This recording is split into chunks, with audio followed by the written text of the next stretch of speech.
Hamınızı salamlayıram. Videonu bəyənib paylaşmağı unutmayın ki, daha çox insana çatsın və insanlar öz rəyini bildirsinlər. Niyə Azərbaycanda hərbi xidmət 1 il 6 ay olmalıdır, icbari hərbi xidmət? Niyə görə əskər gedib, vətəndaş gedib 1 il 6 ay hərbi xidmətdə olmalıdır? Bu barədə danışmaq istəyirəm, öz mövqeyimi bildirmək istəyirəm. Bizim Milli Məclisin Müdafiə Təhlükəsizliyi və Korrupsiya ilə Mübarizə Komitəsi var və o komitə fəal şəkildə fəaliyyət göstərir. Orada da ölkəmizin sayılmış, seçilmiş insanlar bu komitədə fəaliyyət göstərirlər. Rəhbər Arzu Ağayev, müavini Qudrət Həsənquliyev, üzvlər Abbasov Aqil, ondan sonra Erkin Qədirli kimi professorlar, Məmmədov Hikmət kimi, Mirzəzadə Aydın kimi hörmətli vətəndaşlar və digər çox hörmət elədiyimiz millət vəkilləri bu komissiyada birləşiblər. Amma burada bir general yoxdur.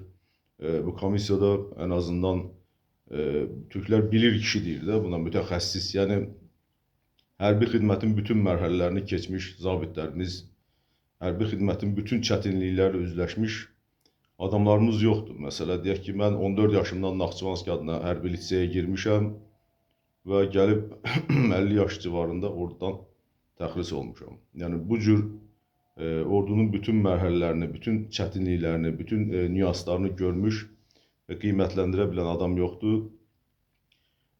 Arzu olunardı ki, qərarlar qəbul olunanda müəyyən fikir mübadiləsi, bu il üçün qarşıya qoyulan məqsədlər planlaşdırılanda professional hərbiçilər də bu işlərə cəlb edilsin.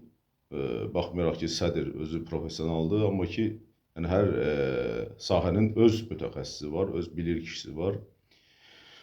Azərbaycanda niyə əskər vətəndaş gedib 1 il 6 ay xidmət eləməlidir? Yəni 1 il 6 ay xidmət nə deməkdir ki? Yəni nə məqsəd qoymuşuq qarşıya? Biz nəyə nail oluruq 1 il 6 ay adamı orada xidmət elətdirəndə? Yəni deyək ki, 3 ay bunun biz hazırlığına vaxt sərf elədik. Yəni fərdi hazırlığı oldu. Mütəxəssis kimi onu onsuz da yetişdirə bilmərik biz 1 il 6 ay ərzində. Heyət hazırlığı oldu, manqadır, tağımdır, bölük fəaliyyətini öyrəndə əskər bu kifayət eləyir. Yəni öz ştat silahından və heyət silahından istifadə eləyə bilirsə, lazım olan rabitəni təşkil eləyir, müəyyən komandaları aidiyyatı üzrə yerinə yetirə bilirsə, bu bizə kifayət eləyir. Bu da 3 ay. Yəni 3 ay bu iş üçün bəs eləyir normal halda. Yəni əskər niyə 3 ay xidmət eləmir, 1 il 6 ay xidmət edir? Deyək ki, o vətənin müdafiəsində durur. Vətənin müdafiəsində 18 yaşında əskərin, 19 yaşında əskərin durması bugünkü dövrdə, texnoloji imkanlarda nə qədər düzgündür? Məsələn, Ukrayna müharibəsini biz görürük ki, hər şey dronlarla həll olunur, hər şey texnoloji vasitələrlə həll olunur. Çinin inkişafını görürük ki, artıq milyonluq ordu yaradacaq qüvvəyə gəlib, artıq Çinin robotları salto vurur, özləri fərdi qaydada qərar qəbul edir, qrup qərar qəbul edirlər, bərabər hərəkət edə bilirlər. Yəni, üzr istəyirəm, yəni yaxın 1-2 il ərzində yəni, əskər artıq həlledici qüvvə deyil. Buna paralel olaraq da əskər bir vətəndaş kimi, bir övlad kimi dəyərli bir məhkumdur. Çünki əvvəllər insanların 3, 4, 5, 6, 7, 10 uşaq olurdu. İndi cəmaət güclə 1-2 dənə oğul övladı yetişdirir və sən apalım onun da 1 il 6 ay xidmət elətdirmək nə qədər düzgündür. Yəni, biz nəyə nail olmaq istəyirik? O əskər 1 il 6 ay ərzində nə öyrənəcək? Yəni, itaəti öyrətmək istəyirik. İtaəti onsuz da biz 1-ci sinifdən məqsəd odur ki, insan özü fikirləşməsin, ona deyilən eləsin. Orta məktəbə girdiyi gündən 11-ci sinifə qədər biz ancaq onun o bütün təşəbbüslərini boğmaqla, itaətkar bir vətəndaş yetişdirməklə məşğul oluruq. Onsuz da bu yetişir. Olmazmı ki, məsələ, orta məktəbdə hərbi təhsili gücləndirmək, yəni insanları artıq ixtisasına uyğun yetişdirmək, bölüşdürmək etsin.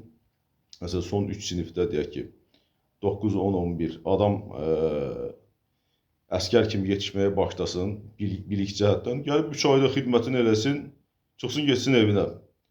Yəni 1 il 6 ay onu götürüb işçi qüvvə kimi və ya nə tər deyirlər, gündəlik sıra hazırlıqlarında saxlamanın bugünkü zamanda nə mənası var? Məsələn, Azərbaycan kimi bir dövlət üçün.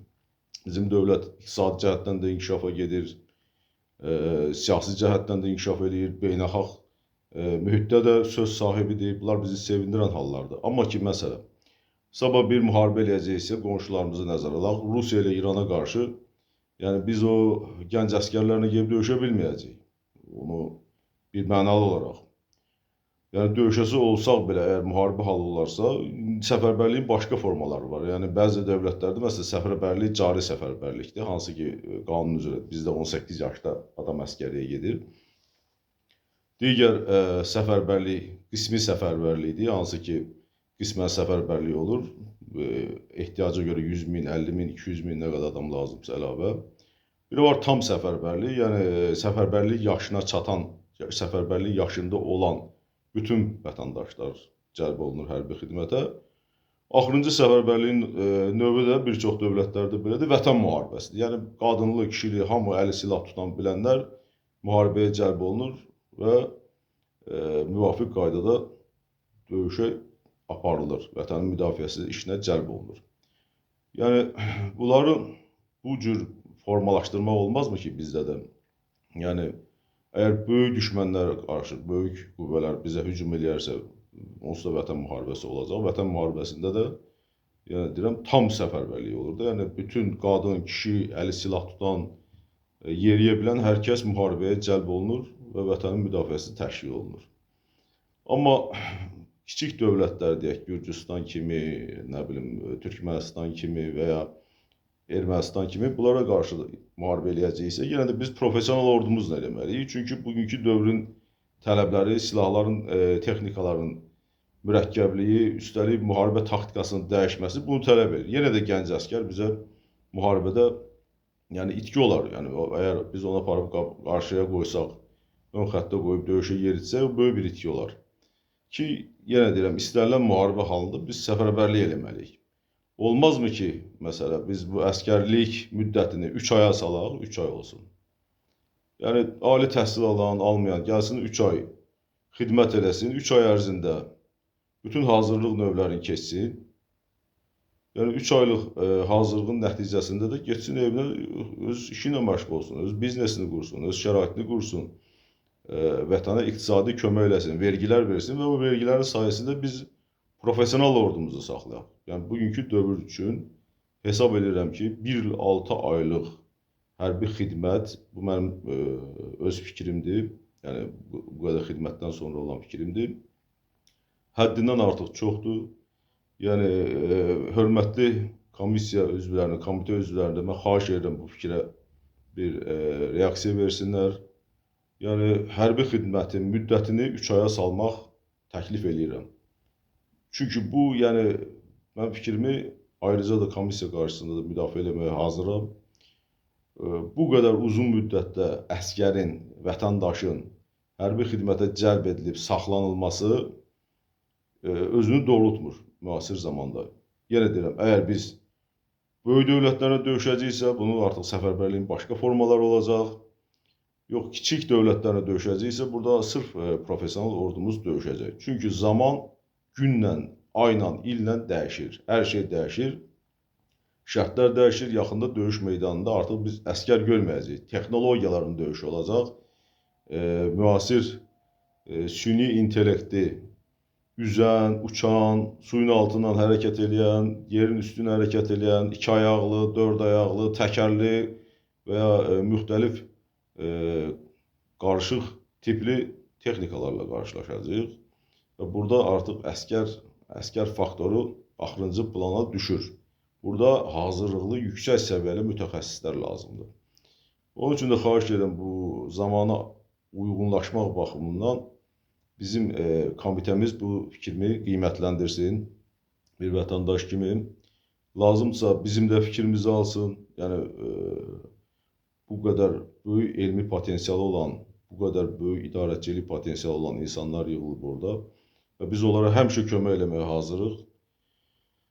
Hətta mən sizə deyim ki, 2000-ci ildə hətta mən İtalyanlarla görmüşdüm ki, onların artıq səfərbərlik ilə gələn əskərləri 3 aylıq xidmət edirdi. Yəni bundan 26 il əvvəl. Çünki burada bir məntiq aranmalıdır. Hər bir şey bir məntiqi əsasa dayanmalıdır və 1 il 6 ay əsgərlik eləməyin bir məntiqi yoxdur. Yəni sadəcə o inşaat işlərini biz onu cəlb edə bilərik, hərbi hissənin gündəlik, cari, özünə xidmət məsələlərini həll edə bilərik. Hansısa ərazi təmizliyi zad. Bunun üçün də yəni bu boyda əsgərin, bu boyda əhalinin yığılıb saxlanmasında bir məntiq görmürəm. Amma yenə deyirəm, əgər müharibə olacaqsa, biz bunu hərbi qüvvə kimi saxlayırıqsa, müharibəni 18 yaşında uşaqlar, balaca uşaqlar eləməli deyil. Yəni lazım gəlsə bizim özümüzün nümunəvi hərbi hissələrimiz var, böyük potensial olan hərbi hissələrimiz var, qüddətli hərbi hissələrimiz var. Onların nümunəsində yeni hərbi hissələr yaradılmalıdır və Azərbaycanın profesional ordusu olmalıdır. Səfərbərlik xidməti ümumiyyətlə başqa bir məqsədə xidmət eləməlidir ki, sülh dövründə əhalinin müharibəyə hazırlaşdırılması, müharibə dövründə isə ordunun, yəni silahlı qüvvələrin qüvvə və vasitələrlə təmin edilməsi. Və ordu bir vətəndaş üçün bir məktəb olmalıdır. O da 3 ay tamamilə bəs eləyir. Tamamən əskərin öz şəxsi silahını, heyət silahının istifadəsini və verilən komandaların yerinə yetirilməsi, yerində öz yaşına və təyinatına uyğun olaraq qərarlar qəbul etməsini öyrənməsi üçün. Hamınıza təşəkkür edirəm. Bu barədə fikirlərinizi gözləyirəm. Sağ olun.